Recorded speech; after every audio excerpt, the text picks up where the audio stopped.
What's up, guys? It's Cooper Webb, and you're listening to the MotoXpod.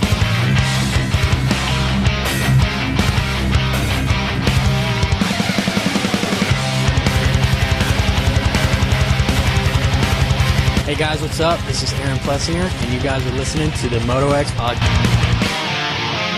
Save me from myself. My arms and legs are bound like an aging corpse from another world. I'll scream the truth 6 feet underground. Feel alive inside yourself. Watch your enemies dispel. If I could find a way to avoid this fate, could be a story to All right, we are back. MotoXpod episode 374 brought to you by Yamaha, Motor USA, and Race Tech.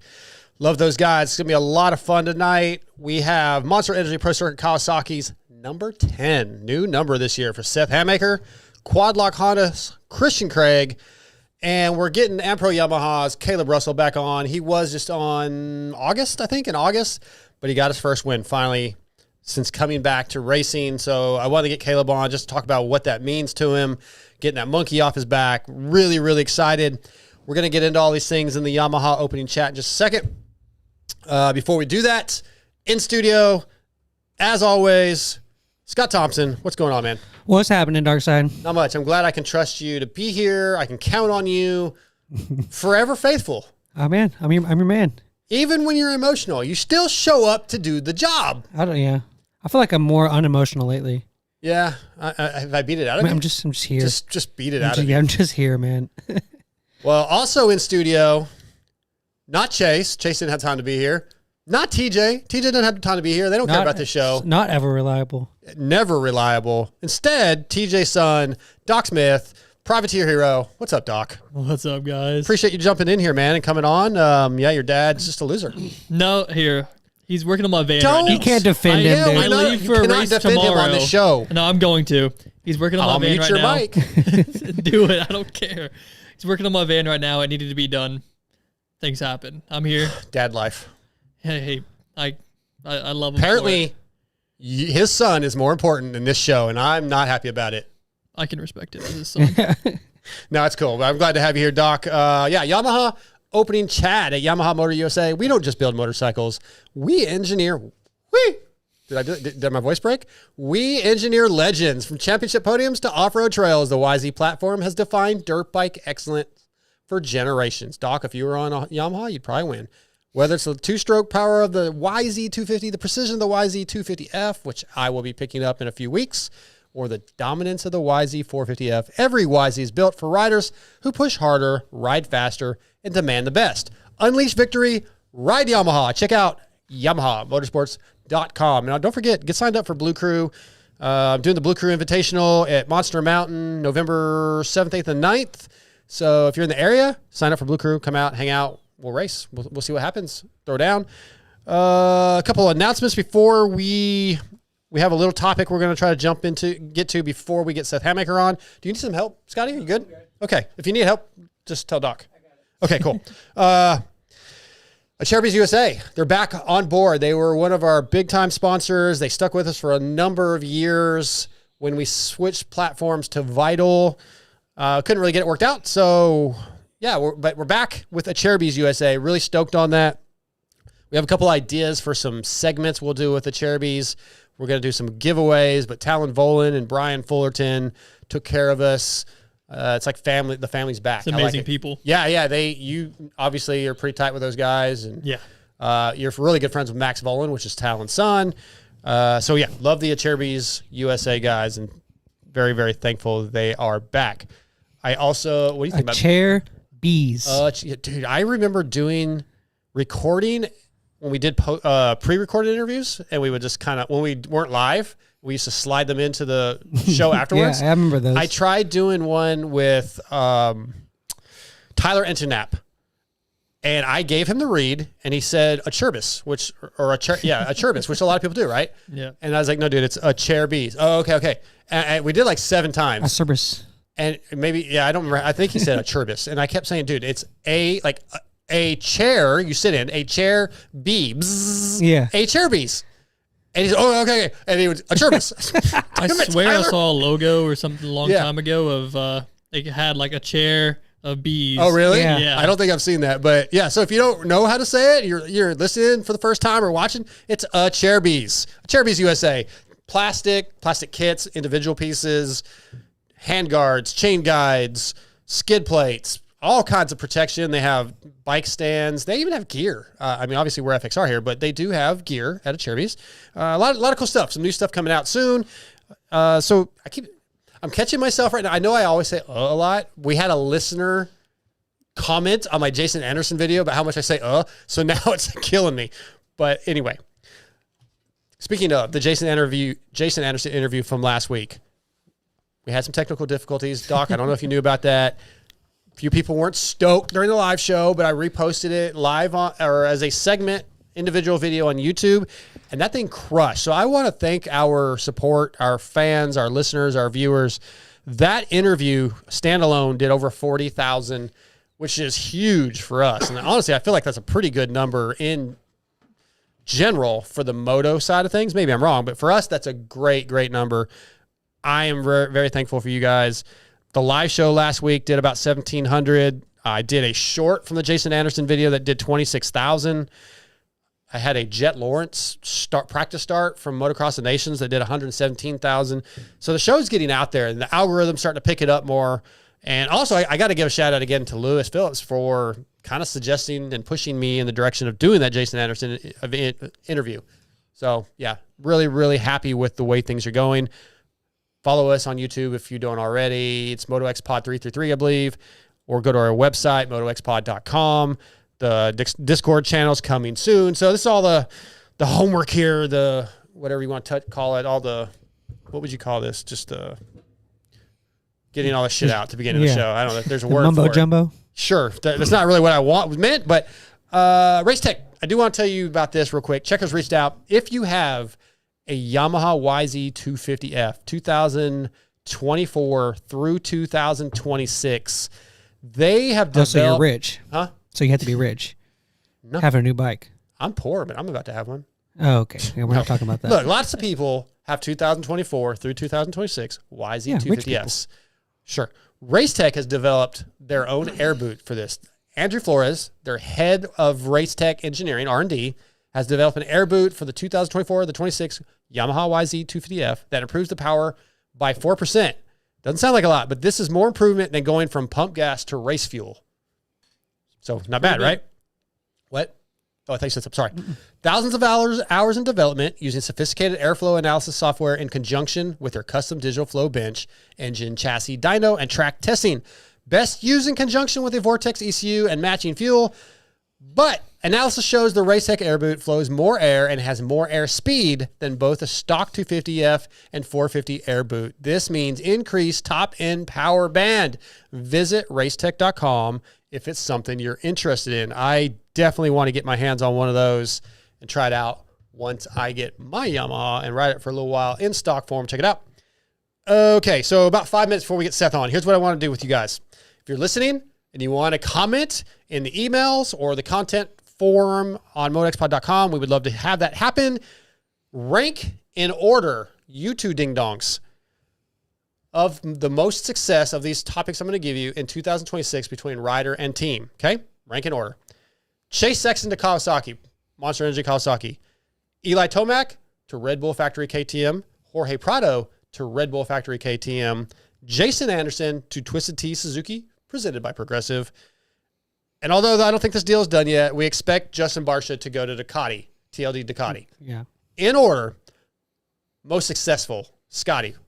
We don't really have time necessarily to get into why right now. Right. We're going to get Seth on, but I just wanted to see what your thoughts are. And it's like success to their own parameters, right? Like, so, we expect Sexton to win. We don't really expect Anderson to win as much. Yeah. So I'm not saying who is wins champion, the most race. who gets second. Like, gotcha. What do you think, just for what you would expect out of them and how they get along with the team and what we see, like, what do you think is going to work the best? Like maybe Chase goes and wins the championship. But for some reason, he doesn't like the bike and he doesn't like the team. I mean, history repeats itself. Or whatever. So, yeah, just what do you think is going to be the most successful in your eyes as a package? Honestly, I think the one that's going to be least affected by it is going to be Jason Anderson. For whatever reason, I may be wrong, but I don't see Tomac on KTM. Like, I just don't. I can't see him on a KTM until I see it. Okay. And see him riding like I know that he can. I can't picture it. I just seen him the way that bike is. I've rode Yamahas, I've rode KTMs. I'm not nearly as fast as Eli Tomac, not even in the same stratosphere. But to see him on a KTM is going to be weird. Like, I just don't see how his riding style fits that bike. So Okay. I may be proved wrong, but I think the one that is least affected by the transition would be Anderson. So do you mean you think that would be like that's the bottom of your list for most success as a new deal? Oh, is Anderson? Yeah. Yeah, like You're putting that at your bottom. No, he's gonna be the most successful. Oh, the most. Okay, I misunderstood how you were wording it. Yeah, Okay. like it's going to affect him. He's going to be the same Jason Anderson that he was on a Cowie on a Suzuki. I don't think Sexton's the same, and I don't think Tomac's the same, and Barsha's Barsha. So he's gonna still run into Okay. people whether he's on a Ducati or a Gas. So I'll go and I'll let you go, Doc. I think Chase to Kawasaki works just because Chase is Chase. Chase has a lot of talent. I don't think it's going to be that much different than what he's done in the past as far as I think he'll have some weird races where he costs himself some wins probably. But I want to believe he's going to get along with the team really well. He's had issues with the past two teams, or been unhappy at the end of this time with those two teams. And he's going to have to realize, I got to make this work. He's going to find some happiness, and he's going to win. So I'm going to put him at 2 for like how it works. I'm actually going to put Eli at KTM as my number 1. I think Eli's going to be really happy. I think he's going to like the bike. He's at the end of his career. And I think he's just kind of taking it all in, enjoying when he does well. He's going to kind of realize like, hey, I'm not going to be the number 1 guy anymore, although he may want to. So I'm going to put him as a whole. Eli to KTM, most successful. Chase to Kawasaki, second most successful. Jason Anderson to Twisted Tea, third. I almost put it second because I think he's going to gel with that team. Little looser program. A little more like, hey, this is what I want to kind of be my own guy. I'm not going to be forced to go train with this guy, or it's not going to be so strict or what as a quote-unquote factory team, even though they are factory Suzuki. Then I'll go, you know what? I'm going to go Prado to KTM. Then Barsha to Ducati because I just don't know what's going on with Barsha. Proven. Yeah. Proven. So those are mine. Like we said, we only got about a few more minutes before we got to get Seth, but it's just we probably should have had more time for this. But Doc, what do you think? My top's going to be GYAO. Okay. Like you were saying, a looser program. I think he's just going to be able to be himself more. He's not having as it's a factory team, but not having that factory weighing over him. Yep. I'm going to put Chase as number 2 on that. Okay. I think he's just going to be happier. He's changing teams from a team that he wasn't stoked on. I mean, he wasn't stoked on Cowie either, but you know, I'm actually going to Honda, put, you mean? Yeah. Stop acting like an idiot. Oh, shit, that's I hit that with my water. I hit that with my water bottle. Hey, that's perfect. Oops. There we go. Audio issues again.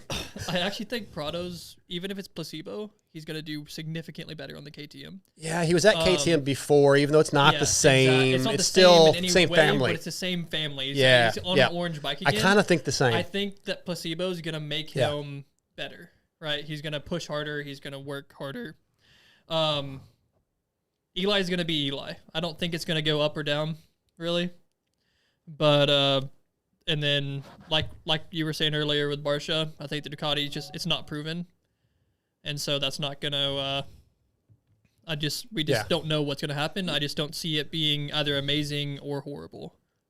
The only other thing I was thinking about while I'm getting Seth on at the same time, the only thing to take in consideration is with Chase's possible unhappiness at Kawasaki is I'm thinking like come Motocross the Nations time where we know that Kawasaki doesn't usually support Motocross the Nations, and Chase really wants to do that. But we have our first guest of the night on. He's going to be brought to you tonight by Race Tech. We already talked about the air boot, but do you want to become a suspension tuner, Doc? You want to learn more about suspension? I could always learn more. Okay, well, if you do, you can check out the Race Tech seminars at racetech.com. Visit racetech.com, find your local service center. You can find out about seminars and learn all about suspension and tuning and become a better tuner. Start your own business. Tonight, Racetech brings us from the Monster Energy Pro Circuit Kawasaki team, Seth Hammaker. What's up, Seth? Not too much. How are you? We're good, man. We're good. We're kind of planning on having a show this week, and then last minute we decided we would, and you said yes, and I'm stoked, dude, because I've been wanting to talk to you since Vegas, so I'm glad. Yeah. No, all good. Yeah, I was happy to hop on. Definitely, it's always nice talking to you guys, but yeah. Well, right off the bat, before we talk about your season and what's coming up next, how do you like that new number 10? I love it. Yeah, I'm super happy with it. That would have been like my choice as a career number. 5 would be like my first choice, like as a single digit. Yeah. But as far as like a career number in general without winning an outdoor national title, 10 would be my pick. So I'm happy to represent it. And I always looked up to Justin Brayton and stuff like that. So I think it's going to look good on the bike. Did you talk to him? Did he reach out to you at all? Not really. We talked about it a little bit in Vegas when I did the Pulp show. Yeah. Okay. But yeah, he was pretty happy too. Yeah, it's cool. It was cool to hear. All right. So next item on the agenda here, how's the shoulder post-surgery? It's good. We're about just over 3 weeks. It was 3 weeks on yesterday. So I feel good. I'm out in California with Dr. G every day, just rehabbing and getting this thing strong, getting the range of motion back. But all was good. It was my labrum was 360-degree tear. They didn't think it was that bad until they got in there, but we got 12 anchors in there now. Surgery went good. Hopefully that thing isn't going nowhere now, but definitely something that needed to get fixed. And I'm glad it all went good. But now just focusing on the healing process, and hopefully I can get back on the bike, sooner than later, but obviously not rushing it. Going to be doing East Coast is the plan, and it'll be good. So, does Doc G have some kind of time machine? How the hell does he spend every day? It seems like with every rider's like, I spent all day with Doc G. I don't know. How does he do it? I did. I don't know. He works some magic for sure. He's, it's awesome to have him. And he has so many different resources for all the athletes, and just for, to speed up the healing time and the recovery process. It's a huge benefit. And there's definitely no place like it, at least that I've been to. So definitely fortunate to have him. And I think all of his riders know how much of a benefit it is for sure. Absolutely. All right, let's talk about your season. Supercross East, second place. I think you missed the win by about 3 points. Outdoors, 7th. SMX, second. Honestly, I feel like when you look at it, when you look at the numbers, incredible year. You should be very, very happy. But at the same time, kind of heartbreaking the way the Supercross and SMX ended so close to titles with just weird little things happening. It could have went either way. So, you could find positives and negatives. I have to assume you take the positive, though, because honestly, it was an incredible year for you. Yeah, absolutely. It was awesome. Looking back on it, there is so many positives to take from it. Obviously, when you do look at the numbers, 2 second places and the East Championship and Supercross, and then the SMX, it was, obviously sucks to be the first loser, right? And you're so close. Yeah, I guess. and but regardless of that, it's even coming into this year, the championships weren't at the top of the goal list, right? It was just kind of get through the season and take those positives along with it, and just continue to progress throughout the season. And I feel like I did that. Outdoors was not the greatest, and I had some issues there, but I feel like I always just kind of rebounded pretty well, even through the crashes or whatever it was. And I definitely didn't realize, after Salt Lake and the Supercross thing, it definitely took me a bit to get over that. I just, not that I was holding on to it. It was just, well, I guess it was kind of that, but you just your mind would drift back to that, and then you'd be like, man, what could I have done different? And then you just beat yourself up about it, and then that was honestly just that would take a toll on me mentally, and then obviously that drains you physically. And it was just a little bit of a rough start to the outdoors, and I never got a good couple races, to build on outdoors. But other than that, it was good. Then SMX, I felt like it was a another super solid. Like, it's only 3 races, but it was still really good. 3 second place overalls at, the 3 races, and second in the points, which, like I said, the first loser is never fun, but hey, we'll take it, and just a lot to build on. Yeah. So you said a couple things that I want to respond to. So the first one was that the championship was never really the goal to kind of get through the season, but I feel like there had to be a point where it maybe did become a little bit of a focus, especially in Supercross, where it's like, all right, well, hey, this is right there. So did that change your preparation? Did that change your mental state, or how you prepared for a weekend, or did you just continue the same all season as usual? No, you're right. Like, I guess I should have said, like, coming into the season beforehand was like, that was with the championship. But even when it was getting towards, say, like the last, when I got the red plate and then we have like 4 races left, it was definitely like, okay, you kind of mentally you have to shift your focus a little bit towards like, man, like, I'm actually in this thing, and you got to not really prepare differently, but just, go into the races, knowing what you're racing for, and also trying to, do everything that you've been practicing during the week and, preseason to stay healthy and all that stuff. But no, there wasn't any changes during the week as far as riding or training once I got in the, position of leading the championship or anything like that. It was more just, we did all the same things, and I feel like that's what got me to that point, and we just stayed doing what we were doing, and it almost worked out for us, and regardless, it was still a great season. Absolutely. And then when you look at how Salt Lake City finished and how Vegas finished, is there like, you had to be a little bit of like, what the hell? But I don't know, it's just like a learning experience, I guess, right? You did all you could do. Mm-hmm. You didn't really make a significant mistake that cost you a problem. Like, you were out, you did all you could do. And sometimes that's how the cards fall. It is. And that's one thing I learned, going through 2 championships, being in them at the last rounds this year, is like, these, everybody's willing to do whatever, to win these championships, and you got to expect the unexpected, maybe, kind of thing. Yeah.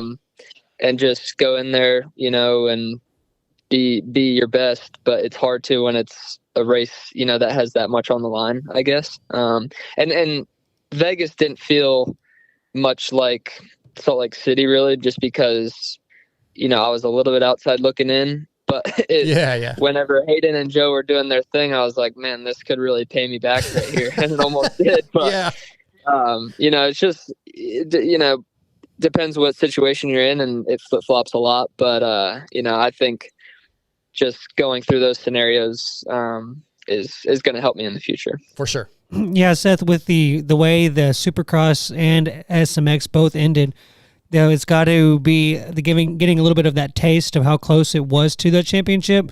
Is that giving you motivation this offseason where, that extra lap, that one more session, that extra workout kind of comes seemingly easier now that you have that taste of what it's almost like to get a championship? It does. Yeah.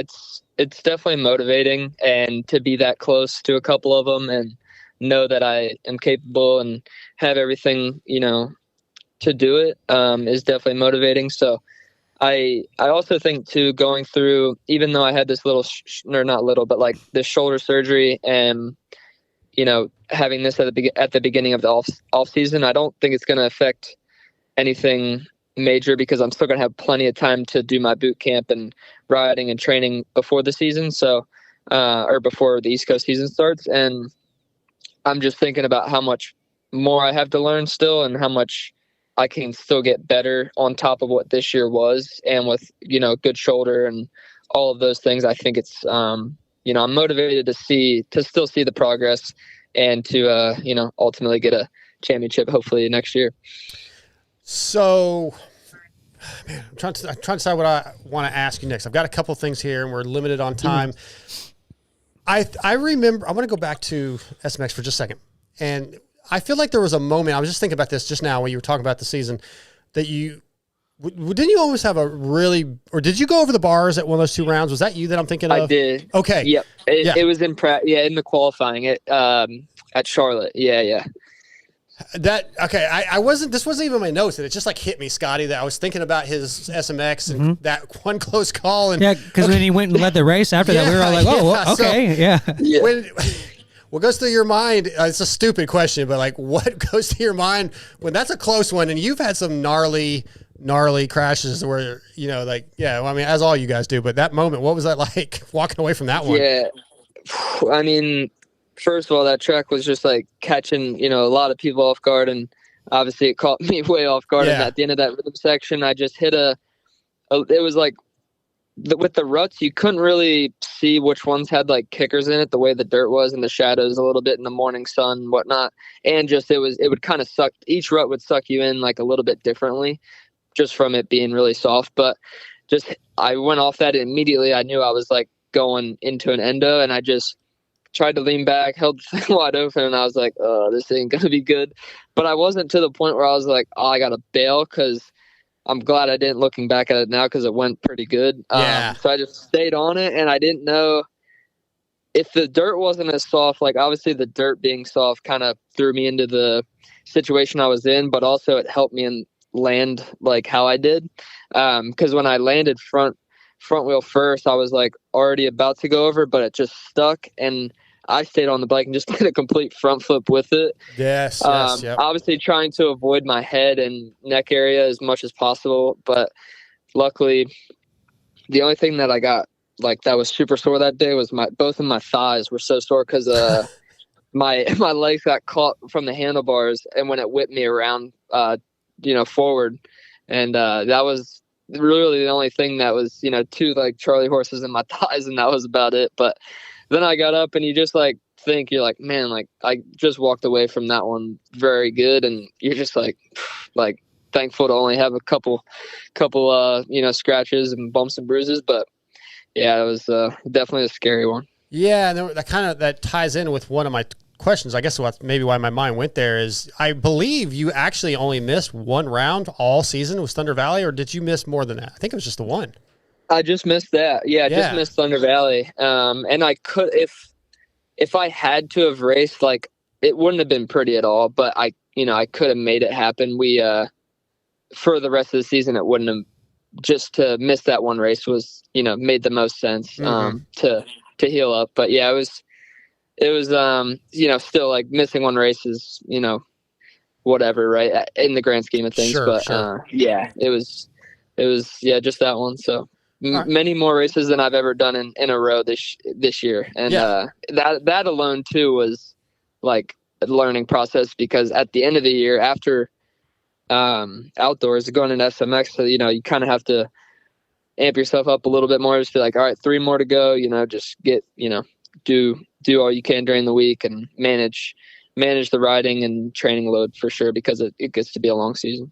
100%. Yeah. So that's really impressive. That's another positive to take away from your series, your season. I've got a couple more and then some listener questions. The other thing I want to get to is working at the dog pound, working with Darren Lawrence, Dazzy. It sounds like he's been pretty beneficial to your program. So kind of take us through that. Yeah, it's been awesome. Ever since I went down there, it's been, I moved down there around this time last year, and right away, my plan was to train with Michael Byrne, and, Dazzy obviously overlooks, the boys and us, as well as when we ride, and we all ride and train together. But it's been beneficial. The whole program that they have down there, everybody down there gets, along really good. We push each other, but I feel like learning, some of the things that he does to help with technique and, just to build a better foundation. And that's what we worked on, especially when we first got down there. Before we worried about speed or anything, the technical side of things was first and foremost. And I still, like I touched on before, it's better. I still have more to do and more to improve on, as always. But I definitely think, having Dazzy and Michael Byrne down there just, helping me every day, it's a huge benefit. And I can't thank those guys enough for, the opportunity alone, just being able to go down there. And got to give huge props to them for, for the season as well. That's where a lot lot of this stuff came from, I believe. Yeah, that's kind of what I've heard, and I think the way Dazzy just handles the boys and his personality really is very beneficial to anybody that can spend time down there. And we've seen the improvements and the effect of that on you. So yeah, I'm stoked for you. My last question is the colitis. How's that going? You kind of got that under control? You got it figured out? Yeah, we're getting better for sure. Okay. SMX was a positive. It's very like, you know, the flare-ups, you know, happen not really for it's hard to, you know, pinpoint the reason why they do come on more aggressively than other times. And that's kind of really tough. One thing about the outdoors is like the heat and the longer motos really do not help that at all. And that's, you know, something that we're trying to figure out what the best, you know, what works best for me as far as diet wise, making sure I have the energy sources and good food and all of that stuff. But yeah, definitely it's been a learning process, and like I said, you know, it's been all the way through Supercross and everything like that. But I feel like Supercross just doesn't show as much from being inside the stadiums. It's much cooler weather, shorter motos, and also like, you know, Supercross, you have a bunch of short efforts, then you have one main event, and then you're done. Outdoors, you know, 2 practices. The first moto, which my first motos in outdoors are always pretty good, and I don't drop off, you know, too much. Still not great. Definitely need to be better, but and then it's hard for me to recover in between. So learning what to do in between motos and to get my body, you know, back feeling as best as possible for Moto 2 is going to be, you know, key to figure out for this next year. But as we go on, it's getting a lot better. I'm glad to hear that. Yeah, I want to see you be able to perform at peak performance. Okay, 2 listener questions here from Instagram. J Nasty 726 wants to know what are the best tracks to ride as a kid for you. Best tracks to ride as a kid, when you were a kid. Yeah. Miles Mountain was one that stuck out to me. It was in upstate Pennsylvania. I don't know if you ever heard of it, but it was really cool track. And yeah, they had a couple races a year there. That was one of my favorites. But I was fortunate growing up. I had so many good tracks, you know, around me, like Dublin Gap, Sleepy Hollow, Pagoda, English Town. We went, you know, for K-Rock and stuff like that. So, all right. Yeah, but I would say Miles Mountain's one of my all-time favorites. All right, last one. This comes from Dominique Thury. Nikki. Why does Seth never answer his text messages? I texted Dominique. I was like, I don't know, man. He answered me. Oh, wow. Yeah, I actually forgot. I need to get back to him now. Yeah, no rhyme or reason. It's just sometimes I look at it, I see it, and I'm like, oh, I need to get back to that. And I put my phone back down, and I never do. So nice. Hey, yeah, I don't know, not a good excuse, but yeah, no excuses. I feel that, Seth. Yeah, well, Seth, you're en route to being a top level professional rider because most of them don't answer their damn texts. Really? Well, I mean, I'm media, so I usually need something. So yeah, they don't generally. Oh, right. Like, yeah, I don't want to do your stupid podcast. So, all right. Well, hey, Seth, dude, I'm really stoked for you. Honestly, I didn't have you in championship contention coming into this season, and seeing your improvements through the year and how well you rode, I'm gonna have to question that coming into 2026, man. So it's been great to see your progression, and I just think you're a great kid, and I've really liked you since I got a chance to meet you. So I'm happy for you, man. Just keep improving, and I look forward to seeing that number 10 crushing it next year. Hell yeah. No, I appreciate it. Yeah, thanks for all the support, and thanks for having me on. It's always a pleasure. You got it, man. Have a good night. Have a good weekend. Right. And hopefully you get some time off. Yeah. Yeah, just heal up, man. We'll do it. All right. Have a good night, guys. You too. Thanks. Bye. Seth Hammaker tonight, brought to you by Race Tech. Again, we know what Race Tech does. Engines, suspension. They've got this killer air boot for your Yamaha. If you've got 24 through 26 Yamaha YZ250F, they have their suspension seminars going on, all kinds of information. If you want to learn more or improve your suspension at racetech.com, you can find your local service center. Hit those guys up. Okay, so I'm going to go ahead and mention on here, if you're listening live on YouTube, there is apparently a YouTube issue. I don't know, maybe it's fixed now, Scotty, but Yeah, I think it is for some and isn't for others. Yeah, so I texted Lewis and he checked a couple pages and it's just happening on YouTube all over. So if you're listening on post, you won't even notice. But hopefully, it's not working on mine now. Okay, so if you're not able to listen live, it is what it is. I don't tell you. We'll put this thing up. You know, the post show will be up after we're done recording, so you guys can watch back. But yeah, for once, it's an issue that we have zero control over. I could tell something was going on over there, and I was like, oh, great, once again. But thankfully, it's not us. Okay, X-Brand emails. You want to do those? Yep. How about you, Doc? You want to do X-Brand emails? Hey, Doc. Just so you know, so you guys know, I kind of told Doc, like, these interviews tonight are going to be a little bit shorter than normal. So I was like, hey, we'll handle that. We're going to talk to him about during the segments. And so that's why he didn't say much during the interview. It's not because he didn't have questions. I kind of shut him down. I'm also here to fill a spot. Yeah, because your deadbeat dad just doesn't show up. He's actually being a good dad so that they can go to the races tomorrow. Why are you... I don't know. Well, okay. I have to cut that out now. I have to edit that all out. I think there's something with this. There's something with this cyber attack on YouTube. It's making me think weird. I don't know what's going on. X-Brand, see clear, ride fearless. With X-Brand goggles, vision is your advantage. Engineered for clarity, comfort, and durability, X-Brand goggles keeps your focus sharp through roost, rain, and ruts. Trusted by champions, built for every rider. Crystal clear optics, all-day comfort, zero distractions. Ride with X-Brand because every second counts. Gear up at eksbrand.com. Let me pull these emails up real quick. I think I should start. Man, what is going on with my voice tonight? I think I should. I need to start printing these off so I just have them ready to go. So first things first. This is not actually an email, but this was a comment from last week from one of our listeners. Let me scroll over here. PJ Blankenmeyer.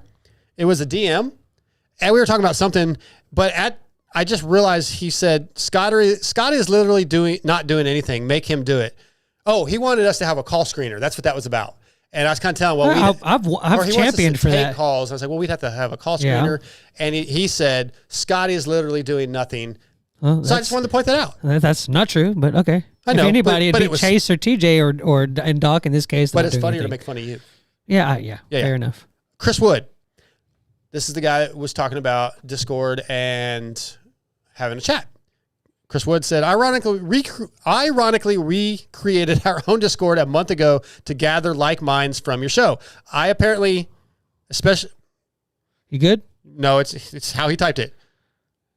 Okay. The point is they created a Discord for the show, but we have an official MotoXpod Discord coming soon. We're having a meeting with the guy that does our website tomorrow night. Most people seem to know how Discord works. I have never used it to the point where I created my own channel and added the sub channels. Yeah. So I want to know how to do it. He's going to make sure we know what we're doing, make sure we understand the admin part of it. That thing should go live and it should be connected to our MotoXpod.com website. So you guys can go there and comment on the top 5. Give us your top 5. Give us suggestions for top 5. Grow your ass off. Bring the heat. TJ's an idiot segment. Whatever. We're going to have all these sub-channels that you can comment. We'll get in there as much as we can and shoot the shit with you guys. So that's coming soon. Just want to make sure everybody is aware of that. It's going to be a lot of fun. Let's see here. What else do I have? Man, it's a loose show tonight. I think that's really it on the emails. I didn't have them in it. We have a bunch of, remember last week I said if you guys send your top 5 fast foods, because that was our top 5, we do a giveaway. So we have a few of those, but let's save those for the top 5. The top 5 segment. Okay. So, yeah, man. We can go ahead and do your grill your ass off for the next guest. I do have an email from Vince Pale, and then, we'll do that. Vince Pale, T-Bolt USA, pit bike supply site. If you have a pit bike, you need to visit T-Bolt USA. After watching Motocross the Nations and most of the world's top riders on the track all at one time, it really needs to happen more than once a season. We need another race where MXGP and AMA Pro Motocross all race each other and make a big money payout. That's probably part of the problem. That would be more of a topic for Lewis where he could give you more details. And he's probably, if you're not listening to the MXGP review show with him and Adam Wheeler, you're missing out. But he also has to bring the heat. So remind me to get back to that, Scotty. I totally agree, though. I definitely think we should have a GP in the U.S. that pays money, awards points separately, somehow or however they figure it out. And there was talk. Man, we may have to kill the show tonight. I cannot speak. There was talk 2 years ago, and I thought originally they were shooting for this year of having a USGP like that. It seems to be getting pushed back. I'm sure there's all kinds of problems that I'm unaware of that Lewis would know. But yes, Vince, I think that'd be fantastic for our sport. I would love to see Favre and Geyser and Hurlings when he's healthy to come over here again and have a GP and battle with our guys. And I mean, they used to. yeah, I mean, it's happened here and there, and we're missing that. It's a Motocross of the Nations was awesome. It's a really cool event, different format than a MXGP and different format than a national, but still. At least come to like Canada or something. I don't know, something different. So like, so I'm joking when I'm saying this. AMA Motocross, Canadian National, and MXGP all together. That'd be awesome. Let's do it. Phil versus the world. Yeah. Well, no, I'm just saying have a MXGP in Canada. In Canada. Yeah. He'd be like, this is I think too it's close. a lot of that. That's going to be facility. Like, do they have a facility? They do one in like Indonesia and stuff. Like, I'm sure they can figure it out. Okay. All right. Hey, this is where we should. You know what? I know that they've gone. Let's try something real quick. What's crazy is like how like we get so focused. You go ahead. We get so focused on like our sport and in America and stuff. We forget that like it changes like the economy for other people's like other countries. Yeah, like they politically get involved to have the race there. It's kind of interesting. Lewis. Hello. Hey, did you hear what we were talking about? No, I'm like a minute behind. I thought you rung me by mistake. No. I was calling you on purpose. So okay. Vince Pale sent in an email that he after Motocross Nations, he feels like we need more motocross MXGP AMA together, which has been talked about, right? There was rumors of it happening in the US 2 years ago. Why is this not happening? What are the struggles between AMA and MXGP? And Scotty thinks we should do it in Canada. Or something random, like just a random somewhere we have never been. Give us your expert advice, your expert reasoning for all this. Well, it's definitely not happening in Canada because it would be the American Motocross Championship and MXGP together. So if it wasn't in America, it wouldn't be the American Motocross Championship. Well, I meant more of just like a MXGP national, like they just have one of their races there. Have an MXGP in Canada. Yeah. Just then the AMA guys wouldn't be there. Right. I didn't. Yeah. I messed this up. I'm sorry. All right. So Lewis, what's the issue? What's the issue with a crossover MXGP AMA national? What's going on? I honestly don't know if there's an issue or a struggle per se. Obviously, it first kind of came up in 2022. Then Feld and MX Sports were busy with SMX, so that took priority. And now that's kind of found its feet and is in a stable position. I think now the plans for MXGP and AMA are coming back together a little bit. So I think that, yes, it's taken way longer than anyone thought, but it's now becoming more of a priority again. And I was told, definitely not 2026, of course, we've already had the calendars, but 2027 is possible. And that is, it's more of a lively discussion now than it has been recently, to the point where I was told about like different format ideas and how, this is a problem and we're thinking about this and we're thinking about this. So discussions are alive. And that is really a bit of it could be an issue, right? Where MXGP is a 2-day format, qualifying's on Saturday, AMA Nationals are a 1-day format. So somebody has to give a little bit. And I would assume if they're coming over here to do it, MXGP would have to give. Well, I think the 2-day format is fine. I don't think that's an issue.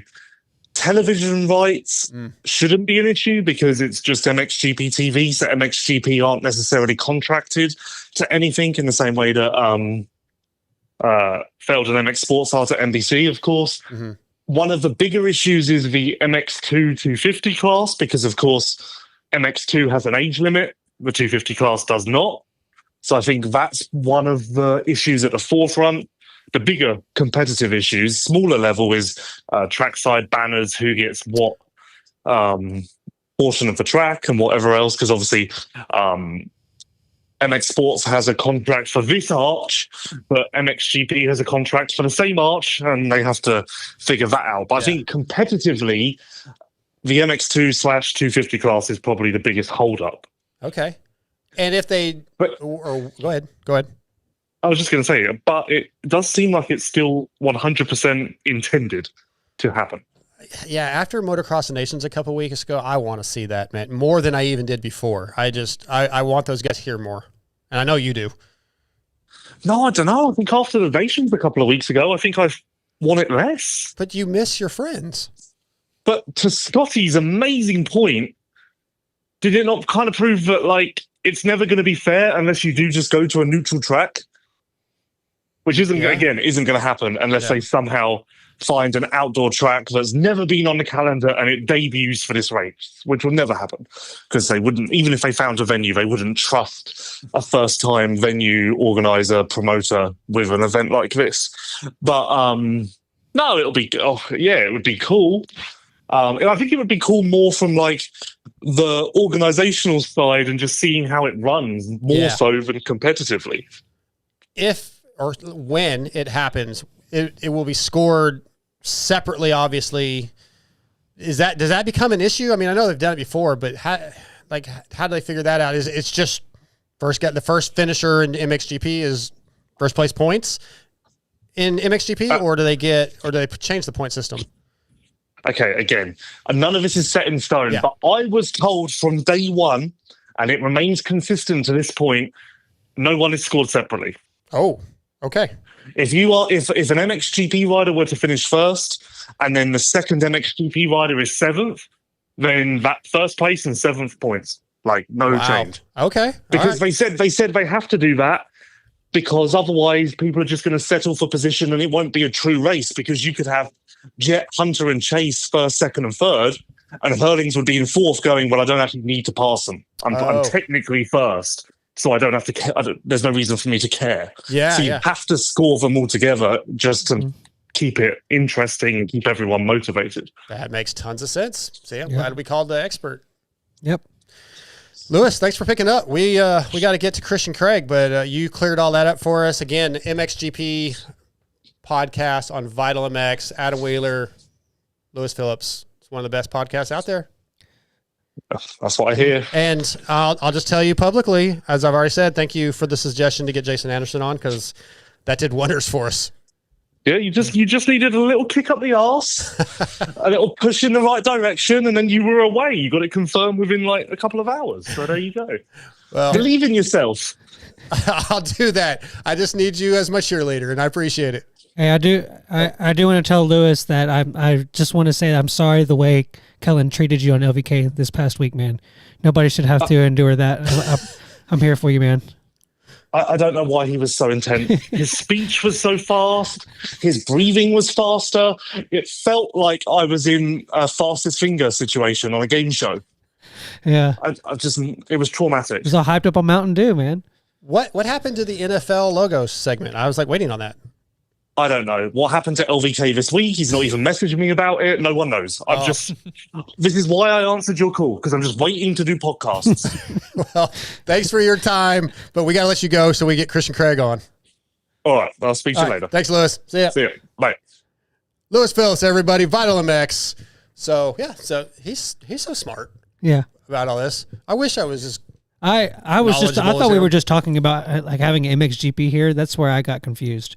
That's why I was saying like let's just do one in Canada or something different. No, we were talking about the crossover. The combined that was my race. That's why my point was confusing. Because that's what they've been talking about for last year. Yeah, I I've heard used them it as talking about a question of the week kind of thing because it was rumored that it could happen this 2025, I believe. Yeah, because it was maybe it was 23 when we were talking about. I don't even remember now. I could be mixed up a little bit, but.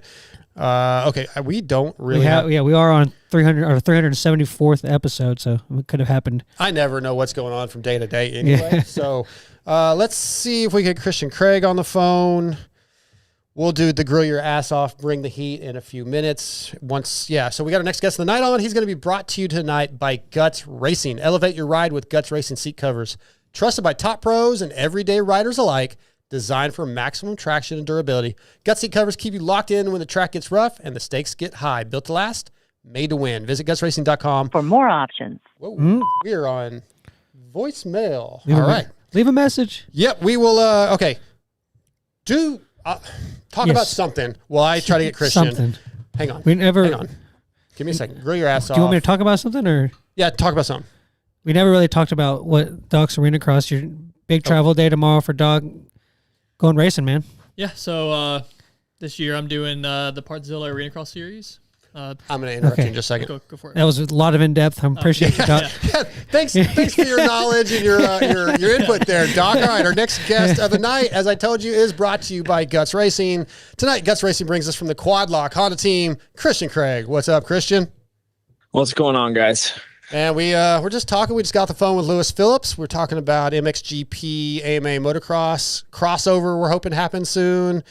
We talked to Seth Hammaker, and now our boy Christian Craig. Man, it's been a while since you've been on the show. Steve was making fun of me. Steve told me in a group text that you can't even get Christian on your show. It's like, wow, what a dick. Here you are. I don't think I've been on Steve's in a while, so yeah, it's good to be on. Thanks for having me. Yeah, well, you had a period of time where you didn't really feel like doing podcasts. Yeah, some rough years there for a little bit. Well, look, man, we're back. I know you did a little interview with Steve about the Star Yamaha. What do you want to call it? Your time at Star Yamaha. 10 years. Yeah, you still had another year, but you guys got out of that deal. You're now back at Quad Lock Honda for World Supercross, maybe some stuff. Well, World Supercross next year. I want to get into all that, but obviously we got to talk about the Star Yamaha thing a little bit.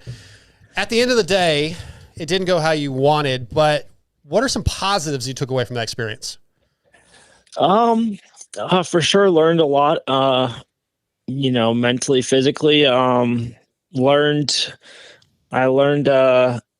if I was needed or not. And deep down I still want to race dirt bikes, and part of the job there was to train guys, and that became most of my time, and the riding kind of got put to the side, and I wasn't a fan of that, so had to make some changes, and luckily I'm happy where I'm at now. Going into that deal where you knew you might not be racing as much as you were you kind of in the mindset of like, well, I'm transitioning out of racing with this and I'll be okay with that? Or was that never really on the table where you wanted to back away from racing?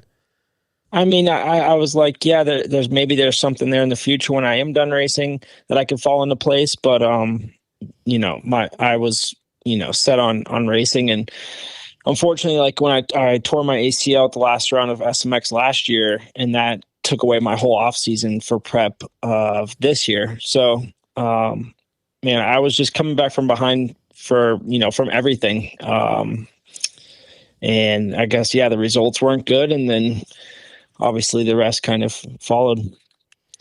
With the training side of it, you also told Steve Mathis that only a couple of the guys really were listening.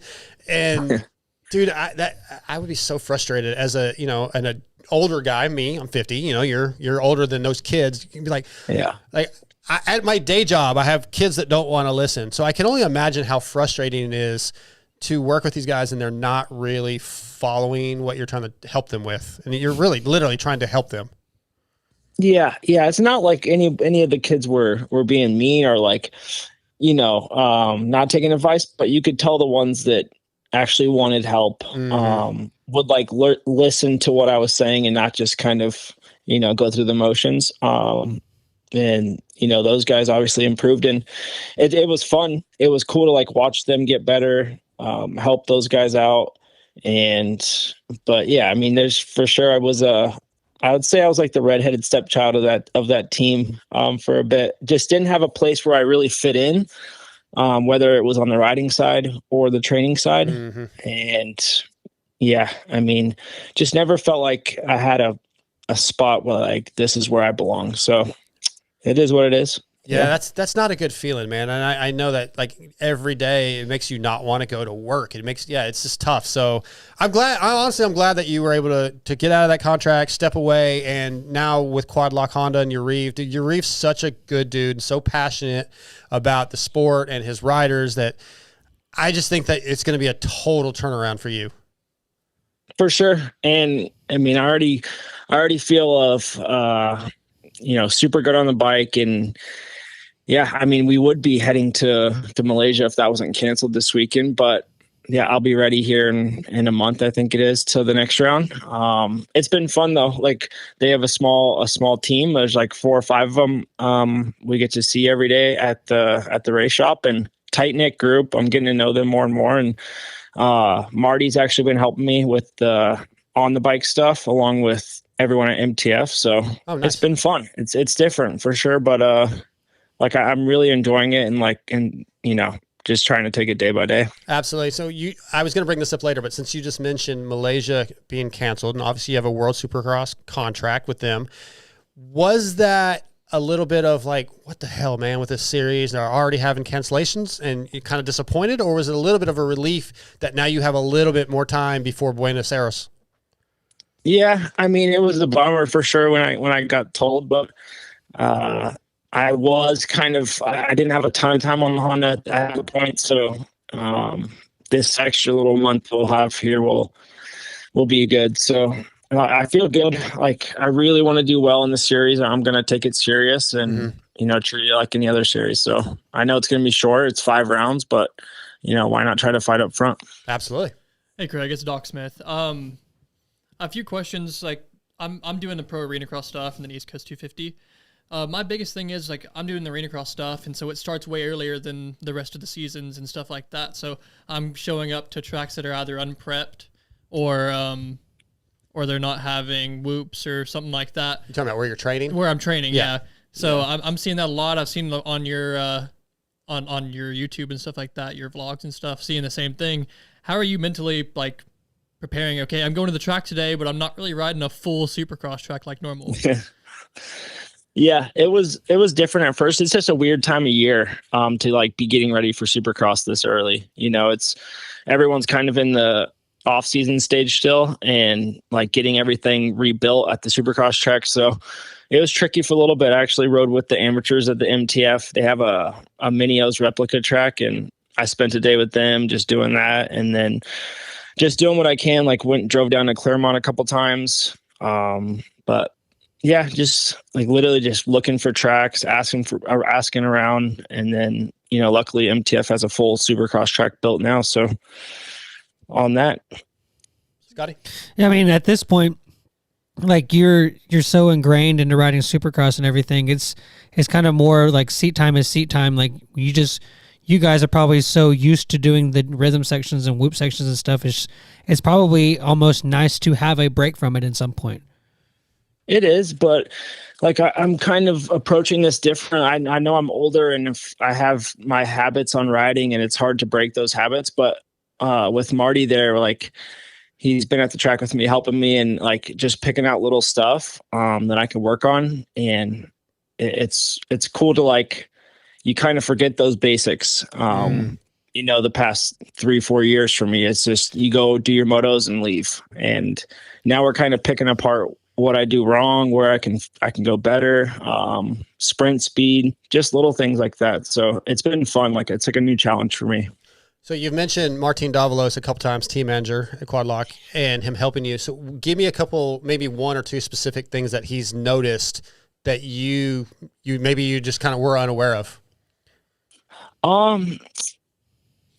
Probably like for some reason, my right hand corners, I have a pause. And it like I knew it's mentally, but I never like was like, all right, let's go fix this. And he kind of picked that apart. We put some cones out one day, and I literally did a moto. I've done a bunch of motos now with no brakes, and so that's helped my pause quite a bit. Yeah, I guess it would. Yeah, it's either that or go over the berm. Yeah, that's. Whew, I need more brake, not less. So at your stage of your career, well, anybody really, but it's hard to break habits. But once you're at the highest level, do you find it hard to take that advice and then actually implement it? Or you kind of said you were aware of it, but never worked on it. Was it difficult to change? It wasn't difficult. Like it's something so subtle I can change to help me. And it just only takes someone that you trust in or has been there that can make it kind of click in your head. But now I'm just like aware of it, and other little things that he mentions. Like I said, it's like a new challenge for me. It's fun. Like I go to the track and we'll do a moto, but each moto is a little bit different and something I have to work on. So it's been fun. Okay. So I do want to back up just for a minute with your Reeve reaching out to you. I know you told Steve that he's kind of made you some offers or tried to get you to ride for him a few times over the years. But how did this deal come about? How did he reach out to you, and what did he say? Yeah, it was just a random call from him one night. Got the wheels turning, and then, yeah, I mean, this all kind of fell into place pretty quick. I departed from Star, and 2 days later I was on a Honda. So, no, it's been fun though. Like, he's obviously very into it. He's got a bunch of riders all around the world right now. Yeah. So he's pretty wide open, but he seems to check on me every day and ask how it's going. But yeah, like, I think the past probably 2 years, he's made some calls, and it just never really worked out. But yeah, it's cool. Like I said, it's a small group of guys at the race shop every day, and it's a fun, different feeling for sure. Sure. Yeah. I like that he knew you had this contract, but he probably knew that it wasn't exactly what you wanted at Star Yamaha. So he still made the phone call. So, I mean, hey, he wanted you, and I think he probably kind of knew, like, yeah, you needed something different. So I dig that. Yuri's cool. Yeah. So World Supercross, but you just mentioned, right? He has riders all over the world. I think he's got guys doing Australian Supercross. Was there ever a thought of, let's do Australian Supercross instead of World Supercross? What kind of pulled you towards World Supercross? No, that was just kind of the deal I was offered. And hopefully it turns into something more, which I believe it will. Hopefully I can be at A1 with on the same team. So, yeah. But yeah, it just seemed like a good fit for me at this time, and I can get racing. Like, I haven't raced since Salt Lake, so it's been a while. Just get some gate drops and obviously try to put in some good results. What you got, Scotty? Oh, hey, so Christian, this is a hot topic from the chat. YouTube chat. Yeah, speaking of WSX, what are you doing to prepare to get freezed in WSX? Was from HCR Mafia, and to add on to that, been freezed. And to add on to that, like, we gave him a quiet bike. Like, what are we doing? Oh God. No, they gave him a bike that's probably going to get the whole shot, right? Yeah, that too. Those things are good starts. So, yeah, it's going to be tough. I mean, last year he had some run-ins. I remember, right, or the past however many years. He's at Rena Cross. He was racing, right? Like, if he's racing, he's having run-ins. Yes. He's going to be up front. It's just hopefully we stay away from that.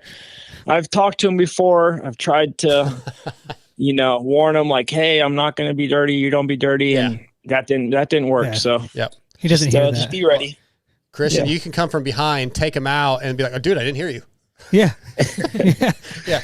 Okay, I got a couple more for you. Let's see here. So I can give it a lot of credit to Steve here because I read his interview with you, so that's where I'm getting this information. So I want to make sure I give Steve credit. But he asked you about 26, and you said, look, I'm not looking for another team, because you do seem to feel like you guys are going to come up with a deal at Quad Lock for 26. Are you still pretty confident in that?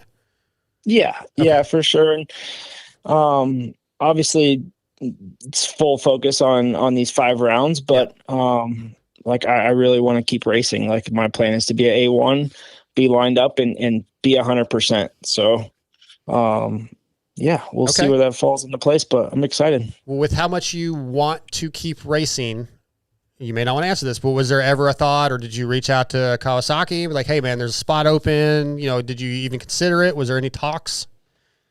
I have a deal. I'm happy where I'm at. Okay. So, all right. Yeah. Perfect. Do you guys have anything else before I go to listener questions? Nope, Got a couple. All right, couple listener questions here. Let's see here. This is JNasty726 on Instagram. What does the Honda do better than the Yamaha? But let's just say, what does the Honda do that you like? I was blown away about how stable it was. I rode outdoor the first week or two, and I wasn't on anything, super special, like suspension wise or anything. And the way it turns, it's not very twitchy in the hands and very stable. And especially on Supercross, now that I'm riding Supercross full time, that's probably the biggest thing, is how stable it is. I've heard that. I haven't. I did ride. I rode a 25. Yeah, I rode 25 at Kiefer's. Nothing, was fantastic. I really like that bike. I rode out in the desert, but that was a really fun bike to throw around. Let's see here. FRC 00C. Can we expect to see your interview podcast fire back up soon? You done with that?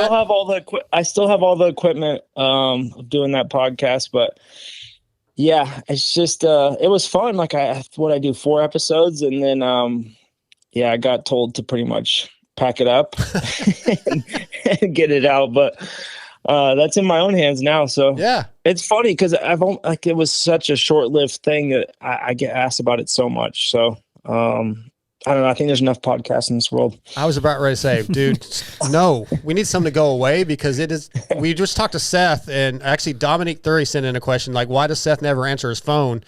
And then I joke, I can't get riders to answer their phone either because nobody wants to do these stupid podcasts anymore. So it makes it tough. Nah. Well, Christian, I appreciate you saying yes. I'm looking forward to seeing World Supercross kickoff and having you out there on red. It's going to be really cool to see, and I hope you and the family are doing well. Maybe Jagger will be lining up for some races soon. I know he's kind of up and down with it, but yeah, that's it. We're into baseball right now, so yeah. You think that's going to be something? You think that's going to be something he really stays heavy in? I don't know. He loves it, so we like it. If he enjoys it, we're all about it. Well, Christian, it's always a pleasure to talk to you, and I want to see you at Anaheim 1 in a few months. So keep it up, and we'll see you soon. Appreciate it. Have a good night, guys. You too, man. Thank you. All right. It's Christian Craig tonight, brought to you by Guts Racing. Let's see. We've got 15 minutes before we get Kailub Russell on. So let's try to do the grill your ass off, bring the heat. I think we can make that happen. First of all, is YouTube back up or do we know? I think it's more, I haven't heard any complaints. Cool. I think it's good. Mine's been going this whole time. If you guys love to grill and cook, then you need Grill Your Ass Off, which is a veteran-owned seasoning company that manufactures some of the best flavors this great country has ever known. Every Grill Your Ass Off item is made in Texas with pride. Each product sold proudly supports a nonprofit organization or event. Whether you're grilling up some chicken breasts, baking some pork chops, or boiling shrimp, Grill Your Ass Off has seasoning for the occasion. Visit grillyourassoff.com and use promo code DarksideMX3, that's all caps, to save 20% on habanero barbecue sauce, ranch dip, beer salt, donkey dogs, pickles, or any of the seasoning they have to offer. Doc, I'm going to let you go first. I got to text a couple of these riders back real quick. All right. What am I going on? Yeah, you're good. Right now? You're talking about my what I've got going? No, you're grill your ass off, bring the heat, bro. Oh. I thought you had one about Arena Cross. Oh, yeah. Yeah, that. Come on, man. He's good. Last year was AMA Arena Cross, which is now I don't even know the name of it. The team was initially going to do that. AMA Arena Cross is what it's called. I don't know. That's it. Well, it's not even an AMA for a couple of the rounds. It's not in America for a couple of the rounds. Yeah, it's still under the AMA banner. For we were going to Toronto do that and Vancouver. Yeah, I got you. Okay, yes. And then we saw pretty much the schedule, and we were like, yeah, no, because you're as a privateer. I mean, I know I'm on a team, but pretty much a privateer when it comes to driving and going around stuff like that. It makes no sense. Like they want a series that they have a big show out, a big amount of show up at, and then they make it you drive back and forth and back and forth. It's just it makes no financial sense for any a privateer to make it. Yeah, your dad had a very similar gripe during Supercross just about the schedule, and it's not generally privateer friendly, and you guys are probably at the bottom of the list of what they. I mean, obviously, venue availability and their financial income is number one. Yeah, right. That's what they're going to worry about first. So, but yeah, it sucks because it was a really cool series last year, and I think it's going to be a cool series this year. But it has been formatted, right? No 250 class or there wasn't one last year. So like we thought there was going to be one this year. Yes.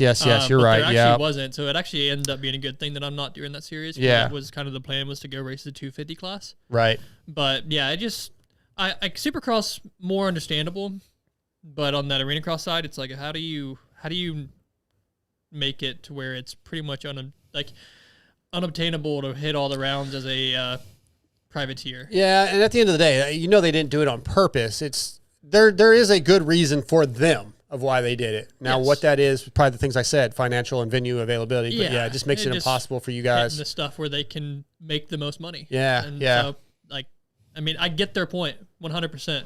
And what's the name of the series you're going to do? The Partzilla Arena. Partzilla one. Yep. Okay. And we'll get back to your stuff once we get done with Kailub Russell in a minute. We'll do that as the Cherubi segment. We'll cover your program coming up. Yeah, you're good. Do you have a grill your ass or bring the heat? Did you think of one? Yeah, I got one. Okay, let's go. Yeah, I don't even really want to do this on here because it'll give you satisfaction, but and it's not really what the podcast Rubbing my is hands together about. like RV. But dude, it's my Dallas Cowboys, man. Woo! Yeah, Right, my Niners aren't doing that much better.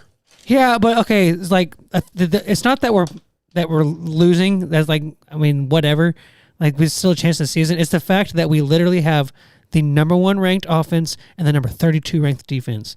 Like, it's just like, how is that even possible? It's just so frustrating to see that you have one side of the football that's the best and the other side that's the worst. And it, like, you want to watch the games because you have the best offense, but you don't want to watch the games because you have the worst defense. It's just like, we can't like meet in the middle a little bit. Like, I don't know. It's just frustrating that we're going on like we're starting to go on like historical stretches of like the numbers that the offense is putting up with the amount of wins that is equated to is like never happened. It's like a statistical anomaly that what we're doing record wise doesn't match what we're doing like on the field. I love it. Yeah, I know. I didn't really want to do this because it would just give you satisfaction. But have you not come to be used to your Cowboys crushing it's always your hearts something every year? It's always something. Just maybe I like the used pain. To an Maybe I like the pain. Yeah, I mean, my Niners are all beat up and losing too, so it is what it is. But I mean, that's just the NFL. Yeah, really.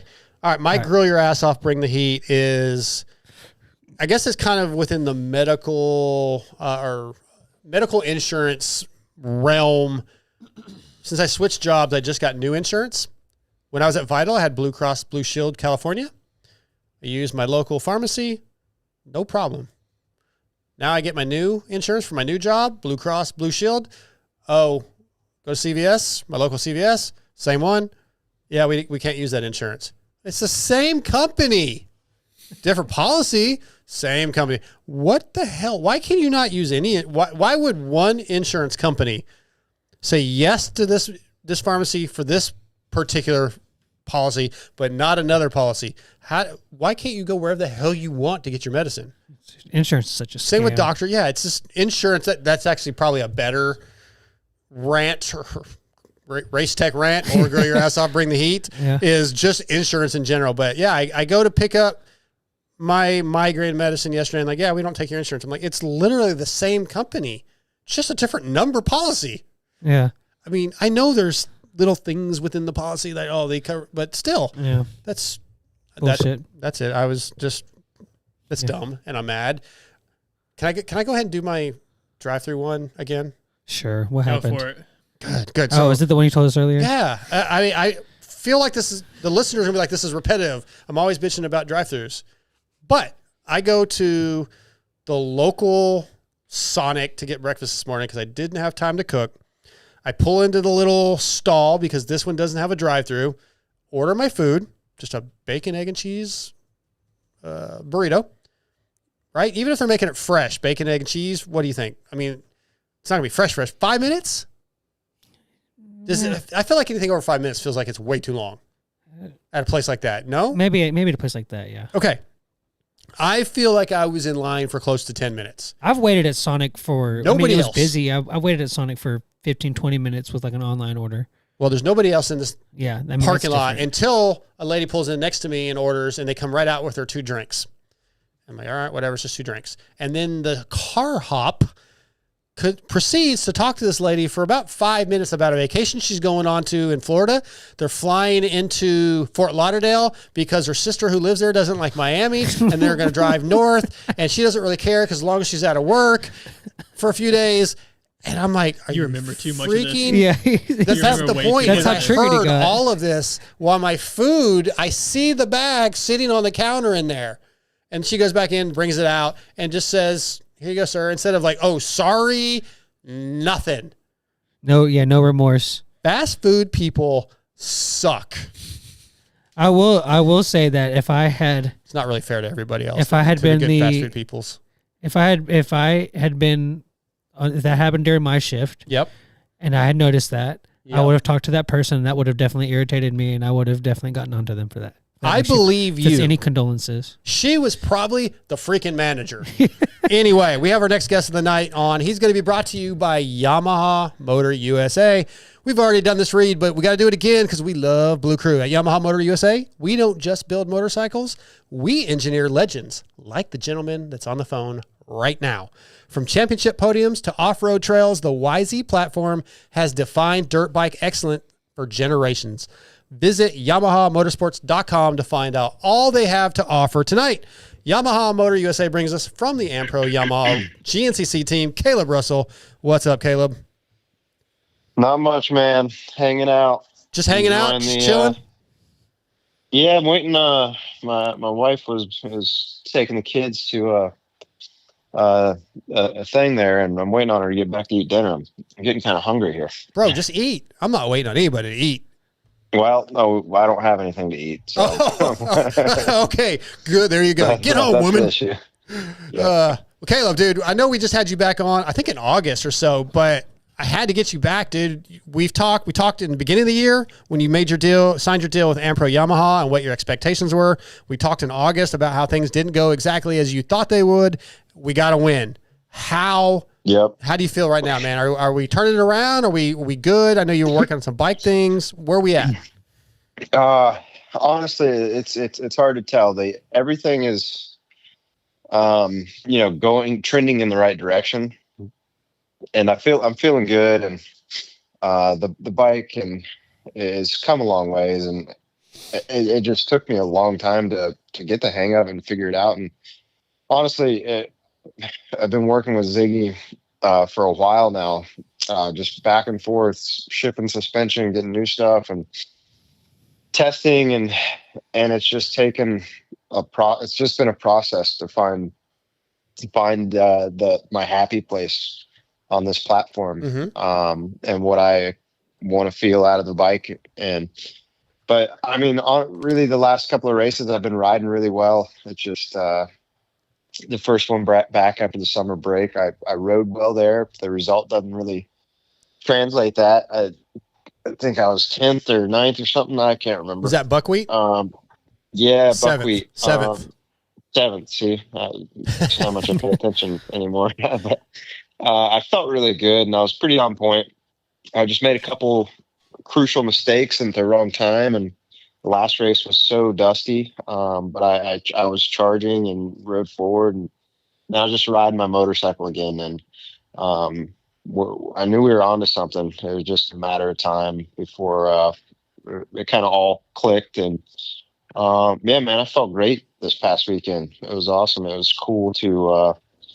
Felt like my old self, where I was, the aggressor and not riding defensive the whole time. And really, I felt like that the last two races too, where I was kind of more on the offense than the defense side of things, like as far as the opening laps and racing and the race pace. So yeah, we're trending the right way, and one more left. So we'll look for obviously, try to keep the ball rolling, and just I'm ready to build for next year and have a good off season and stay healthy. And now that I've got my feet back wet again and somewhat have everything squared away, I'm excited again. That's good. Yeah. Since coming back from the break, 7th, 4th at the Mountaineer, 1st at John Penton. And you just mentioned you felt like yourself, felt like you could push. Was that mostly because of working with Ziggy and where the bike is at, or was there a little bit of a mental shift where you just felt more comfortable mentally and felt more confident, or was it a little bit of both? Definitely a little bit of both. Yeah, the bike, it's hard to say. We just the preseason, we didn't get a good test in to get a good base setting. I hurt my shoulder when we were scheduled to test, and I was in really, really good shape though preseason. So, my winter boot camp is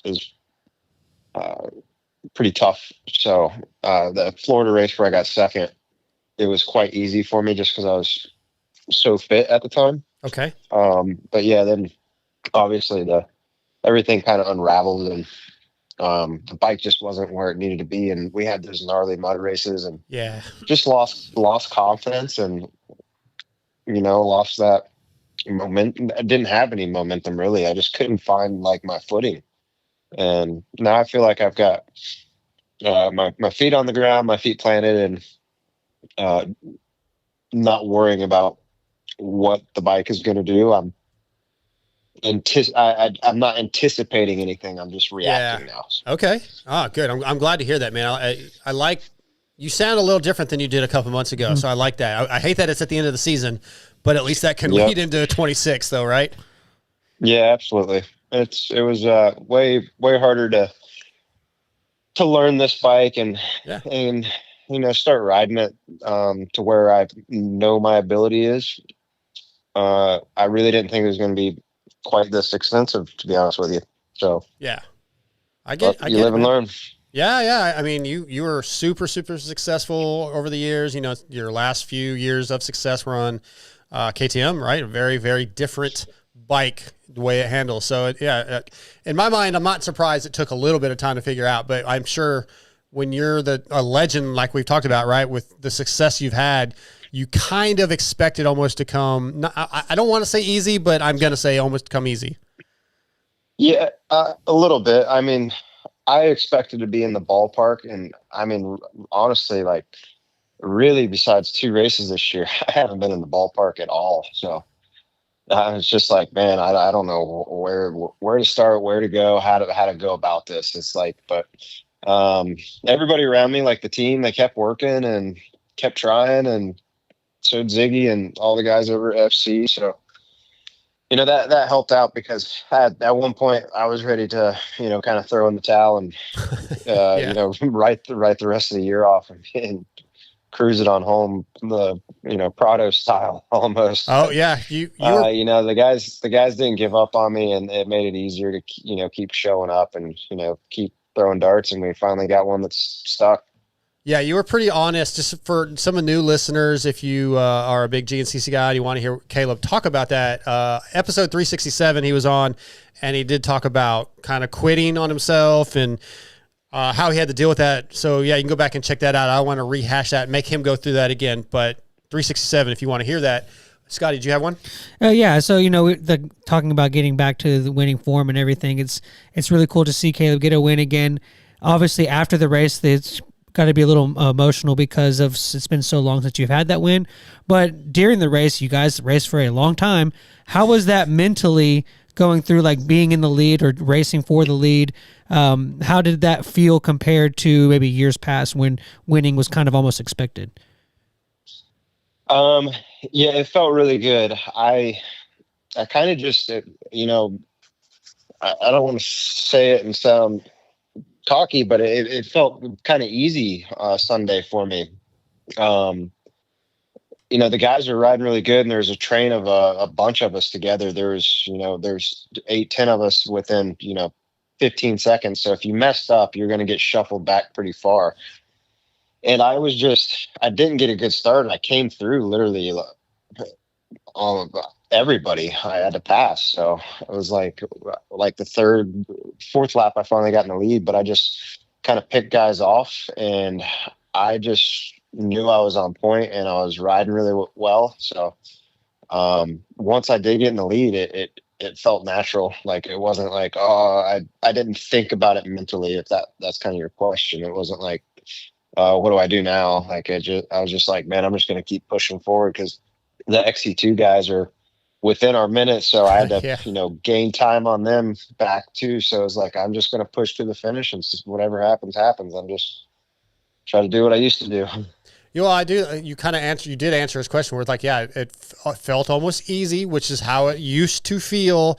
You got that feeling back, and I'm sure you can kind of bottle that now a little bit and be like, hey, I did it 2 weeks ago. So when you come to Ironman, and I think not this weekend, but next, if I'm not mistaken, you're just like, yeah, I just did that. I got it. I'm good. I'm back. Yeah. It's, it doesn't seem like anything has worked out that easy for me this year when I think it's going to. So you got to tell yourself it's gonna. I'm just gonna keep trying, man. I mean, that's what I tell everybody every weekend. It's like, dude, who knows? where I'm at, what's going on. I'm just like, I'm just here. I'm showing up.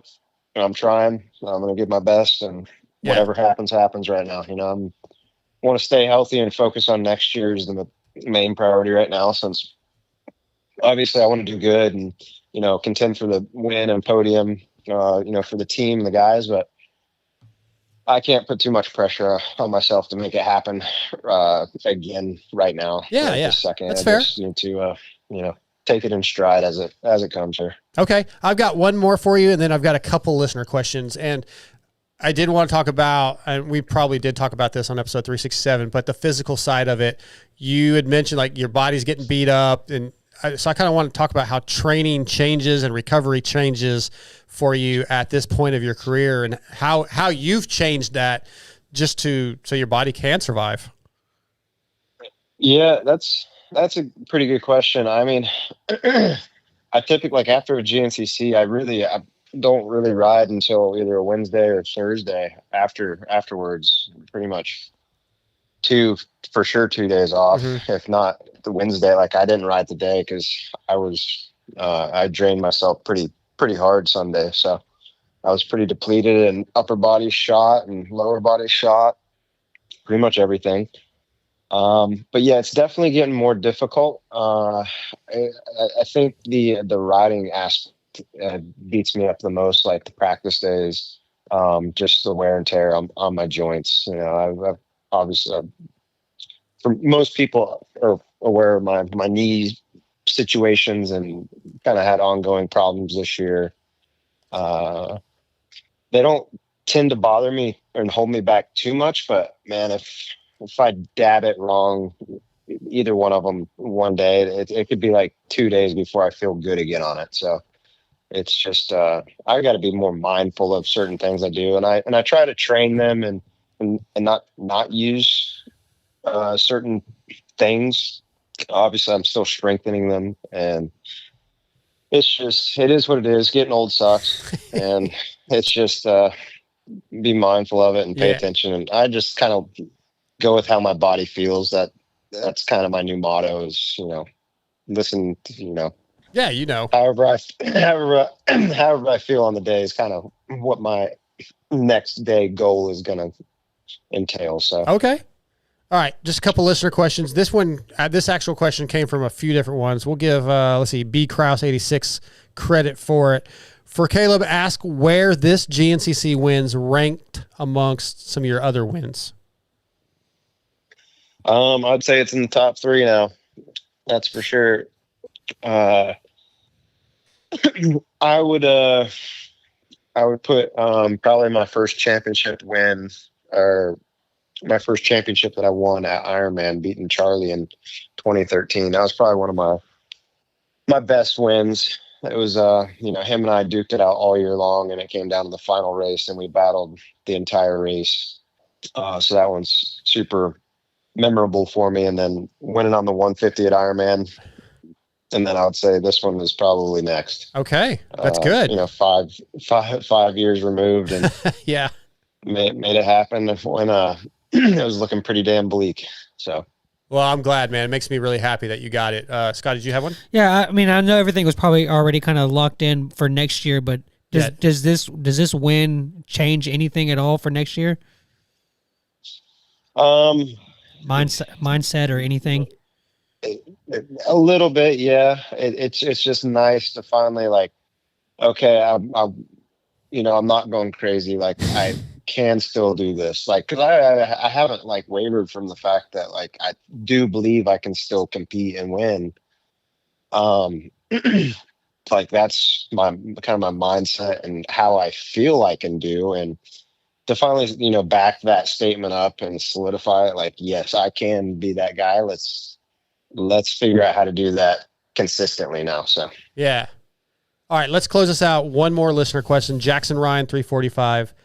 We know you are one of the greatest of all time. What do you think sets you apart from others? Let's be a little confident and cocky here. Yeah, I would say, you know, nowadays I don't have this kind of the same separation, but before, like, you know, my championship run, those 5 years ago, back it up 12 years ago. Sure. It was all kind of mindset and just never settling for second, like not allowing myself, and not to say that in a negative way, in a sense, is just a really high belief, and I just wanted to win. Even growing up as a kid, like I'd say I'm a pretty sore loser in an aspect. Like it just pisses me off. Like like I don't really talk about it. I just like there's this like fire burning inside of me. Like when I lose, like I get these chills that like grit in my teeth. Like, and I'm sure like RC and those guys were the same damn way. It's like it just pisses me off so much. Like I would, So it was like I just had that grit and the will to just figure out how to make it happen. Yeah, and refuse to lose almost. Yeah. Yeah. So it's hard to find that, and I don't know how you acquire that and how you don't. It is what it is. Yeah, it's just how I think some people are just born that way, and others like me are like, well, I lost. I'm not that good. What am I going to do? Yeah, I'm on that camp. I'm on that camp. Yeah, Kailub, dude, I'm really happy for you, man. I was stoked to see you got that win, and I'm just glad for you. And I know you needed it, and yep, we did. Well, thank you for jumping on here twice in a few months. I'm sure talking to us is not the highlight of your night, but it means a lot to us. So thank you. It's all good, man. Thank you. All right, Kailub, have a good night. Good one. Hope you get some food. Yep. Bye-bye. All right, see ya.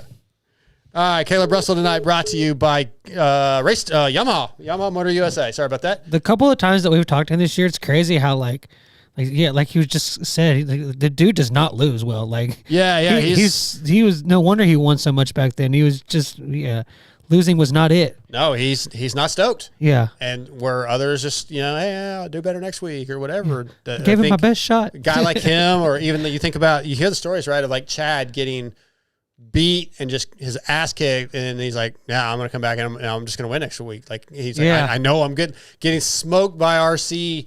Yeah. And James and still being and that's what Cooper Webb does so good now too. Yeah. Like at no point did this season did you really say that Cooper Webb was the fastest guy, and it just dogs it out. It's crazy. Cherubies USA, from the factory floor to the finish line. This is a Cherubies. For over 40 years, we've shaped the look, feel, and protection of motocross. Every curve, every vent, every color, engineered for riders who push the limits. Cherubies plastics accessories are built for durability, tested in the harshest conditions, and trusted by champions worldwide. CherubiesUSA.com. Let's do a Cherubies USA. We'll get back into a look at Doc's upcoming season plans. I forget where we left off, what you were kind of talking about. Yeah, running before this. I got rudely interrupted. Yeah, man, sorry for Seth Hammaker and everybody else. Yeah. Oops. You're good. I don't know. I learned a lot from that earlier. No, I'm doing the Partzilla Arena Cross Series and East Coast 250 class. As of right now, the plan is to have a race this weekend. We'll come home from that race, and then I'm going to end up out at south of the border through either the entire series or as long as I can afford it. Okay, who's helping you? Where are you getting bikes? The Moto Nation Suzuki Arena Cross team is helping me through Arena Cross and Supercross. Yep. So same guys that helped you last year. Yeah, they're helping me with that. I have a couple just personal sponsors that are helping on the financial side of things, which I'm greatly just super grateful for. And because I wouldn't be able to do it without them. Yeah, because the team is an amazing team, but I still have to be able to afford it on top of that. So we're doing this Partzilla Arena Cross. We're going to build through that and then take all we've built and put it into Supercross. Okay. Yep. Well, you guys follow Doc. What's your Instagram? It's just Doc Smith 464. So follow Doc Smith 464. Keep up with them if you can. Are those races, the parts of the one, is it televised anyway? Streamed? Do you know? I think it's either Fox Sports 1 or Fox Sports 2. Okay. One of the two. I have no clue. So yeah, try to follow that. Give TJ's kid some support. Don't support TJ, but we'll support Doc. I appreciate it. No, I hope you do really well. Thank you. You wrote a little kind of, what would you call it that you wrote and then we put it on our website, like a recap of, or what you were looking to do this season. Yeah, just kind of wrote down what I've done in the past and was amateur all the way up through where I've been so far. and just wrote that. We put that on the website. Yeah, MotoXpod.com. So, well, first, before I transition into what I was getting ready to say, yeah, I hope you do really well. I hope it's successful for you. I know, congratulations, you just got married. Thank you. So, I don't know what she's thinking. I'm the lucky one here for sure. Hey, the last couple guys have been champions in Supercross and Arena Cross have been married. So that's what y'all do. Well, there you go. Originally, the Cherubies USA segment tonight was kind of a recap of some stuff on our website, and I put down your story, also one that your dad wrote. So if you guys aren't checking MotoXpod.com, at least weekly, we're definitely not posting every day. We're not doing very well at that, but we're gonna start it. Yep. We're gonna start doing better with that. But there's some really good stuff on MotoXpod.com. I wrote It's a hard look at me when you said that. But no, and me too. I'm not doing my thing, but I wrote a little something about the Yamaha Blue Crew YZ World Super Finale at Motocross of Nations. TJ wrote something called Never Meet Your Hero, which he kind of talked about an 89 Honda NT650 Nighthawk Hawk GT motor street bike that he wanted his whole life and finally got. We're going to put some other stuff up there. We're not necessarily strictly, we have to do motocross content. If I'm actually editing a recap of Motocross of Nations from a listener that went, and it's really wordy. It's really long, so I'm trying to clean it up a little bit. But I was like, hey, man, if you got some content and something I feel like we can put up, we may just have a section for listener features. But then, yeah, there's some good stuff on there. I wrote something on Justin Cooper a while back that's really good. You do 50-50 hindsight every once in a while. 50-50 was a crapshoot. I wrote 50-50, 20-20. It's a crapshoot, man. Just 20, heads or tails. Well, it's 50-50 whether you're going to do it or not. Yeah, not even that. Yeah. So check our website out, man, motoxpod.com. We're working on it. It's growing. We're going to do more with it. So let's do the T-Boat USA Top 5. If you are a pit bike enthusiast and love shredding around on a CRF 110, KLX 110, or TTR 110, which I think I might be getting one, or whatever else you have, you need a T-Boat USA. You need TBoatUSA.com bookmarked on your web browser. T-Boat USA is a pit bike supply site that has everything you need for your pit bikes. You can find handlebar kits featuring BBR and Pro Taper bars, D&M shocks, and even full bikes from YCF and Pitster Pro. T-Boat USA has it all, even part to get your Chinese knockoff bikes running again, if they aren't running, which they probably aren't. Okay, T-Boat USA Top 5 this week. Actually, before we get into your T-Boat USA Top 5, Scotty, let me pull up these photos real quick. Last week, I'm going to need both your help here, okay? So you guys got to listen. So whatever you're doing, put your phones down. I'm listening. Okay. We asked for our listeners to submit their top 5 fast food items, and we said we'd pick a winner for a prize. So, 28 Brando, here's his list. Extreme sausage sandwich from Jack in the Box. Double quarter pounder from McDonald's. Nacho cheese gordita, Taco Bell. Tacos in general from Jack in the Box. And mac and cheese at KFC. 2 things from Jack in the Box is a hot take. Hey, man. Very hot take. I like Jack in the Box, but that's crazy. I have three. I have 3 emails here, and we're going to pick the winner for a prize. So that's why I kind of want you to.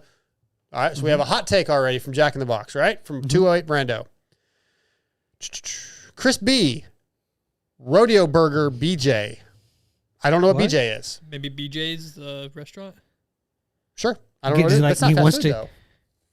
He likes getting a BJ while he's eating a rodeo burger? Okay. That's his number 1. So maybe Baconator from Wendy's. They're pretty good. Spicy chicken. Maybe BJ's is a place that we don't have here, but either way. We have BJ's Brewhouse. I'm not talking about Bojangles. I bet you that's what it is. I bet, but would they have a rodeo burger? I don't know. I've never been to Bojangles. It's supposed to be fast food, so I don't. The only think reason I said BJ's. that is because they were talking about Bojangles in the chat earlier. Okay. Spicy chicken deluxe from Chick-fil-A. Chicken quesadilla cookout. See, that's a place I don't know either. Beef and cheddar Arby's. All right, that's crispy. Yeah, there's some hot takes on this. I mean, some of those are good, but the top 5 fast food items ever. Oh, you know what? Those are the only 2 I kept. So I guess it's between those 2. Wow. Yep. I don't know, man. We had a beef and cheddar and a guy with 2 Jack in the Box items. I don't. And one of them was like a sausage. What's your pick? The first one or the second one? I don't think there's anybody one. I'm gonna have to go with the first one. Okay. Because he had like what the Chick-fil-A mac and cheese or Oh, the yeah, KFC. KFC mac and cheese. KFC mac and cheese, and I am actually a fan of those horrible Jack in the Box tacos. Okay, So we're number Doc calls the winner. 28 Brando, send me an email. You're the winner. The winner is the toilet paper companies. Yeah. I don't know exactly what you're going to win. I have some different T-shirts and some hats. Hit me up, and I'll give you a little. Or actually, I'll email you, bro. I'll email you. I'll give you a list of some options, and I'll send you something. Also, if you're watching on YouTube right now, put the camera on me. Yes. I have the official race program for Motocross of the Nations at Ironman. I snagged one. It's a little bit up because it was in my backpack. If one of our YouTube listeners wants it, first person that calls it can have it. So you got to pay attention to the YouTube chat. Doc, help them out. Not saying they want it, not just making fun of it. Yeah, if you actually want it, you can't just you're make gonna it. say yes, but then you're going to have to send us your... Not just a shady comment about it or making fun of Dark or about how it's ripped or whatever. Just do you want it or not? Us your address so I can send it to you. So find a winner on there. All right. Okay. All right. Our T-Boat USA top 5 this week is worst candies, as suggested by Scotty. I actually contributed for once. Yes, you actually answered the group chat text. I've actually been spot on the last couple of days. I'm not proud I of myself. have a few. I don't have a top. It's I okay. can't do a Well, you go first then, Doc. What are your worst candies? We're gonna go first with a payday. Never been it's just mine. Listen, okay. I'm not even gonna fair explain enough. it. I like a payday, man. I'm liking it. A payday, a Milky Ways, and Milky Way's not great. Well, yeah, it's not. And then Butterfingers. They just get stuck in your teeth.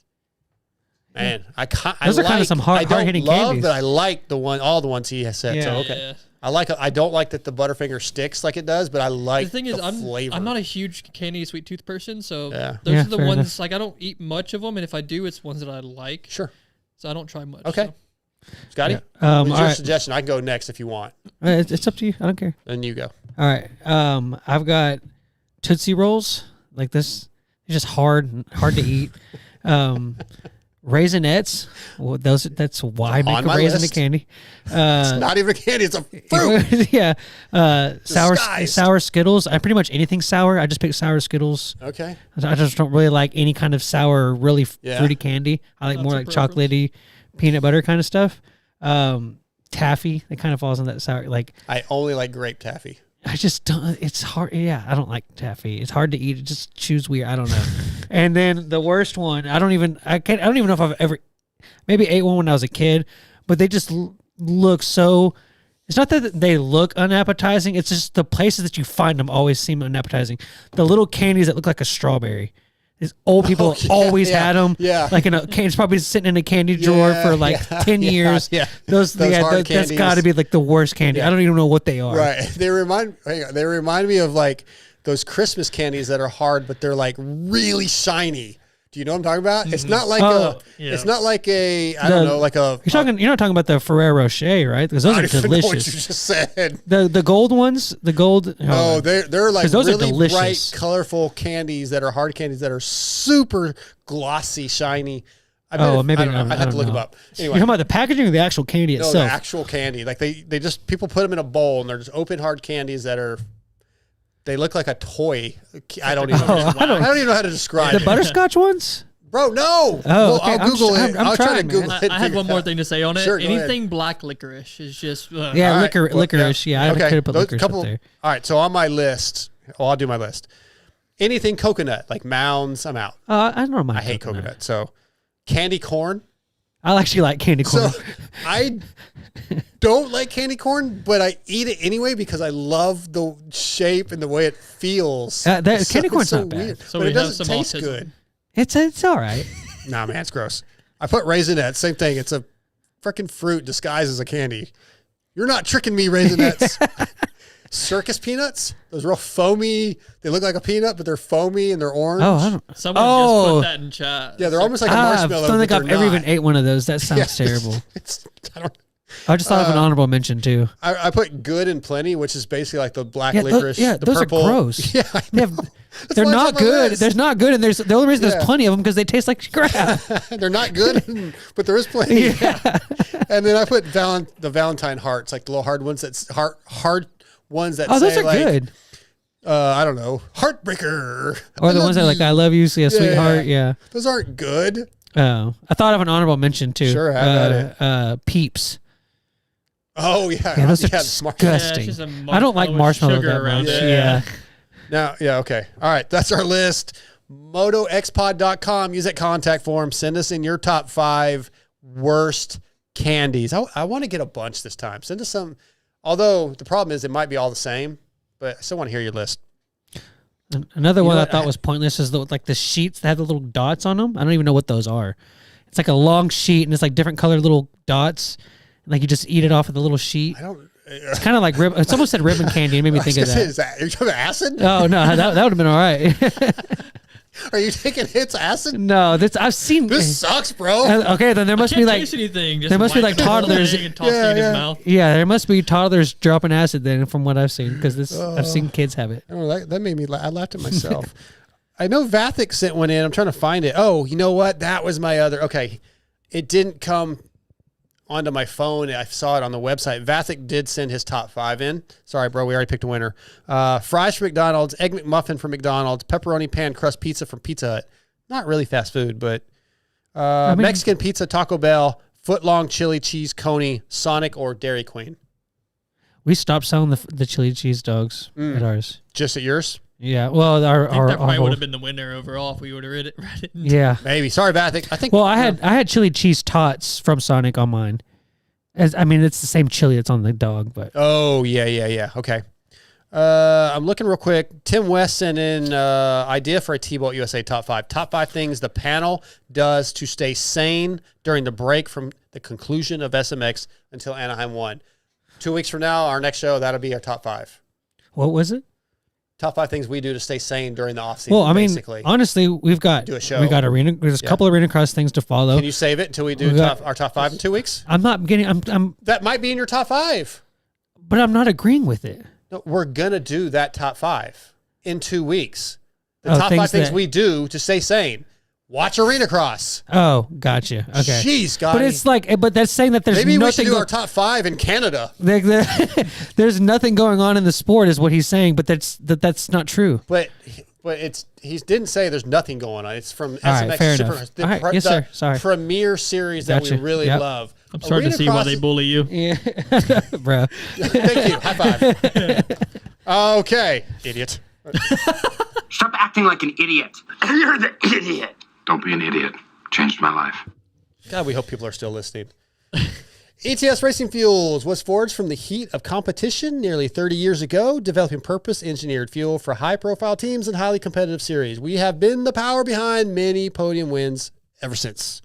Teams using ETS Racing Fuels have won more than 50 national world champion titles, and we continue to forge new alliances and partnerships across motorsports. ETSRacingFuels.com to be like Factory KTM, Factory HRC Honda, Rockstar Husqvarna, Rockstar Gas, and myself.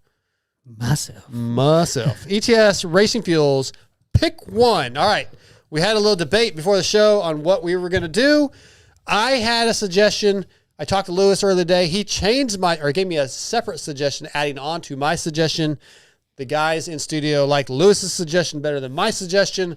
So here's what we're going to do. This isn't exactly a pick one, but it's more like, would you? Just choose. Yeah. Yeah. So, okay, mine was going to be, would you rather go to jail for a full year or lose a full year of your life before you die, right? Like you're going to die Take 1 a year year off earlier. your life, yeah. So it seemed pretty obvious. Like you both are, in my opinion, you're losing a year of your life. I'd rather just you lose it at the end than in the middle. So instead, Lewis' suggestion was, would you be willing to go to jail for $1 million?